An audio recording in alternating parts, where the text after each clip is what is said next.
On the night of the 10th of September, 1971, specifically in London, the capital of the United Kingdom, a young Englishman named Robert Rowland went down to the basement of his house at around 1 in the morning, as he did every night. He switched on his radio and started searching for police frequencies or any other wireless signals to eavesdrop on. He had been doing this every night, trying to catch any police communication that could inform him about crimes or robberies happening around him. If he heard something important before the light of dawn, he'd rush to the house of a journalist he knew and leak the information, always in exchange for a bit of cash. But on that night, Robert stumbled upon something that made his blood run cold. Instead of listening to the police, he contacted them directly and reported what he had overheard. By chance, he had tapped into a frequency between two criminals discussing a massive bank robbery that was about to happen near him. He immediately rang the police and informed them. The authorities acted swiftly. Within 2 hours, they had searched over 750 banks across the city. They scoured most of London, but there was no trace, no evidence to indicate that Robert's tip was legitimate. They contacted him again, and Robert assured them that the operation was still underway. The criminals were still talking on the wireless. So the police carried on, and eventually they found the bank where the robbery was taking place. From the outside, there was nothing suspicious. They entered the bank just as the gang was transferring the stolen goods. But for some reason, the police left without making any arrests, and the gang completed the heist successfully. The next morning, London awoke to the news of a bank robbery unlike any other in history. The story was all over the international press. What was even stranger was that, just 3 days later, every newspaper in the country pulled their copies that had covered the event. There was a complete media blackout on the issue, because it turned out the robbery was far more significant than anyone had initially believed. The stolen goods amounted to over $50 million, and it was clear to the public that the criminals weren't ordinary thieves. Among the stolen items was something worth more than the British Royal Crown itself. If you're enjoying this content, don't forget to follow and like. Now let's continue the story of the Lloyds Bank heist, a robbery masterminded by none other than the legendary Sherlock Holmes. A brilliant plan filled with intelligence, riddles, and puzzles that to this day remains unsolved. In 1971, specifically in the capital of the United Kingdom, London, there was a poor man named Anthony Gavin, aged 38. Anthony was a thief and an illegal martial artist, but he had reformed. After his reformation, he led a simple life far from crime. Anthony worked as a mobile photographer, not a regular photographer, but one who moved around. He spent most of his time in parks and public spaces, waiting for people who wanted their photos taken. Some days he could go the whole day without anyone asking for a picture, so he'd spend his time reading.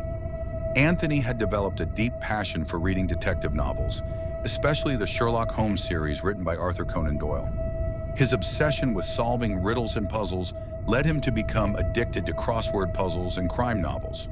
The one story that had the most significant impact on him was The Red-Headed League, a tale about a bank robbery uncovered by Sherlock Holmes purely by chance. Anthony was convinced that such a heist could only be uncovered by someone as brilliant as Sherlock Holmes. Therefore, if someone were to pull it off in real life, it would surely succeed. He thought to himself, why not be the lucky one to apply this plan and rob a bank?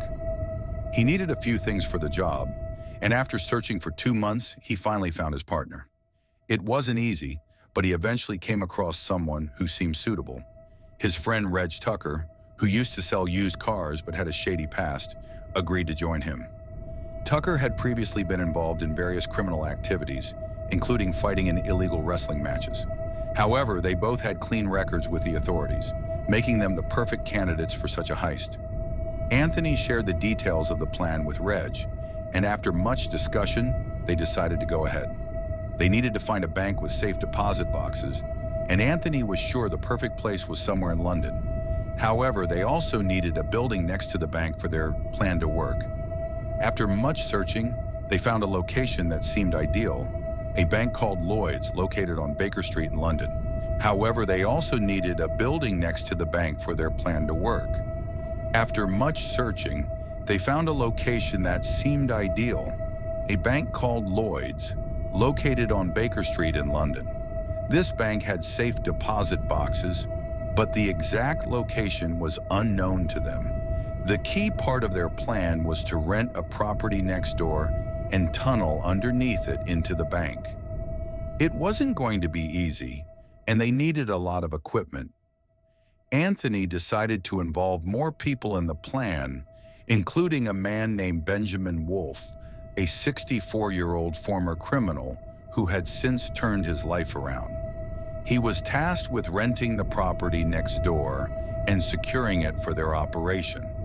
With the team growing, including a man named Bob Mills, whose job was to supervise the whole operation, the heist was slowly coming together.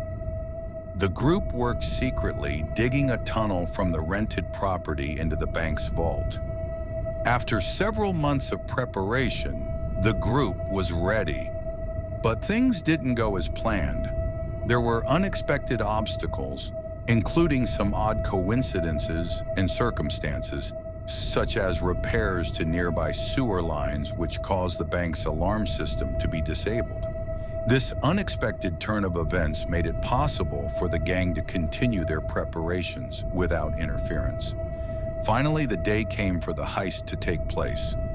On the night of the 10th of September, 1971, the team entered the rented shop and stayed there until the operation was ready to begin. They had already dug the tunnel and were prepared for their final push. But even then, there were moments of tension with surprises that could have jeopardized everything. However, thanks to their meticulous planning and a bit of luck, the job was successfully carried out. This translation maintains the original essence of the story while adjusting to British English conventions.